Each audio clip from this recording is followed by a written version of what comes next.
Mas Erwin digoyang monggo Mas Erwin. Bojone mek gak besengut monggo. Hiburan. Bu Bakat monggo Pak Bakat. Asik.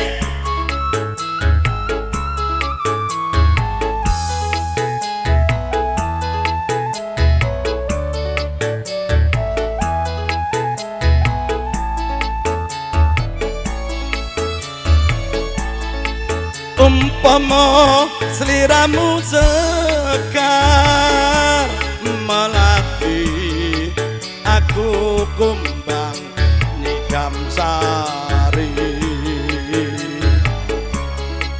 Umpama sliramu margi wong manis aku kang bakal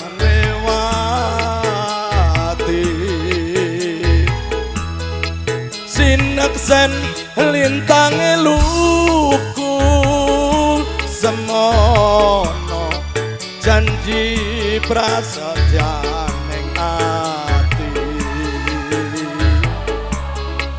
tansah gumantel ing netra rinoso karasa rasaning driya midera sak jagat raya kalingono wukir lan samudra ora ilang memanise aduh dadi ati sak lawase Senggaran modele bagian senggae tok lali tapi nek saweran sing atusan abang halo sing digoleki yo ngono kote Pak lah tapi kon tuku ndoke lali beda dhewe meneh niku modelmu entuk kaya lali kanca tanggungan apa anggen nalikane rohing dalu hatiku lam-lamen sira wong ayu nganti mati ora bakal lali lagae lintange mlaku aja nyolong gambar tok Bu kaya karo tuku ndok asik monggo sing isik tegas ndok ayo ndoke didol mengke sing isik loro gak usah didol nggih Pak Salim nggih kanggo spesial Pak Mentolo sing kalih kangge sing ten griya oke separo ding kalih kula nggih lagune nggih Pak Salim Pak Bakat Pak Salim separo ding nggih monggo nggih ngapunten pokoke paronan kok duwe ndok ya paronan upama siramu melati aku kumbang nyidam sari upama sliramu margi wong manis Pak Kasdi ampun ngantuk ayo digoyang Pak Kasdi eling gendong Pak Kasdi ayo lanjut Pak Salim sineksen lintang meluku semono janji prasaja ning ati nganti mati ora bakal lali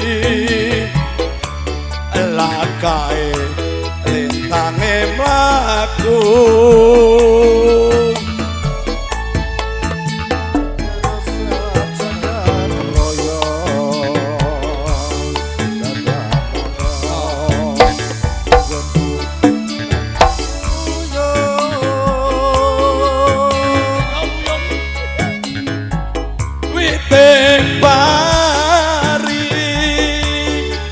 Timen lali gonku lara ati aduh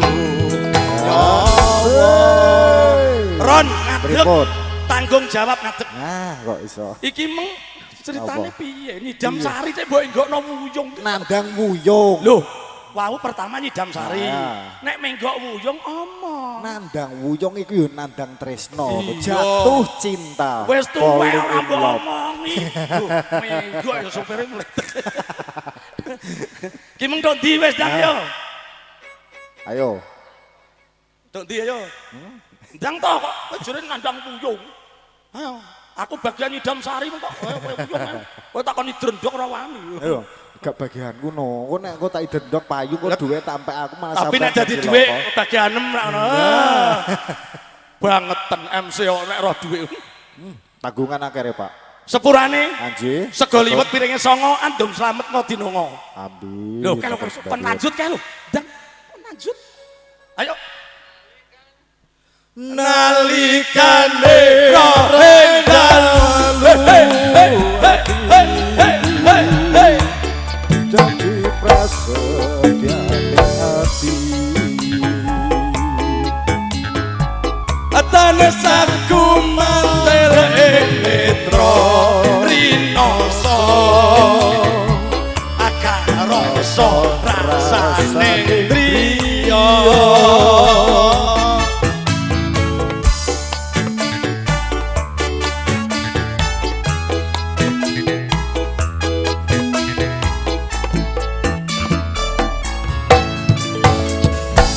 Pak Mentolo kula matur suwun sanget. Namung saged matur sego liwet piringe 9 Pak Mentolo. Kesipun. Andum slamet ngodinongo. Amin. Kembang drima cedhak wetales Pak Mentolo. Nggih. Mbok menawi panjenengan sedaya sabar narima kepareng Gusti Allah ingkang bales. Tak nutupno lakonku Kang Mas. Nggih. Mataramane ilang. Matur sebaduun Pak Salim, sampun derek lelipur. Gunging panuwun ingkang tarpindan kunjuk panjenenganipun kadang kala sepuh panjenenganipun Bapak Salim sanesipun jerakan JTV kiyambakipun ugi piyantun seniman. Nggih, pokoke anggere enek nganten nggih enek ndok poyo. Anji. Pokoke ning yo eleke iki lho sing loro kok ora didol ketok eleke. Angger karek loro ki merak digawa mulih. Nggih, sagung para tamu kasuwun nerem kater pesawatawis awit menika ingkang putra sampun kawijinaken kirap kasatriyan mangke dipun dherekaken foto keluarga. Nggih, foto keluarga. Cekap Romo Ibu mangke hanjajari kalih-kalih mangke kadhiraken keluarga besar saking Ngori langkung rumiyin. Atur uninga mangke cekap foto Bapak Ibu pinarak malih saking keluarga Ngori awit mangke pahargyan ingkang paling akhir wonten kode saking kula Mas manten Mbak manten mangke kula bedol dateng ajeng pratandha mangke purnaning pahargyan kepareng ndarekaken foto pangeston cekap Romo Ibu mangke kunjuk keluarga besar saking Ngori Tanggungan Bapak Ustadz derek foto pangeston kalian Ibu mangke sedaya keluarga saged sekawan utawi 6 nyumanggaaken wonten binarungipun foto pangeston kadhiraken monggo panglipur setunggal lagon utawi kalih lagon mangke cekap kadhiraken mangke bedol putra wujudipun mangke ngontapaken pengiring pengarak saking laladan Ngori Tanggungan. Bongoni wekdal panglipur kalau aturaken panjenengan. Matur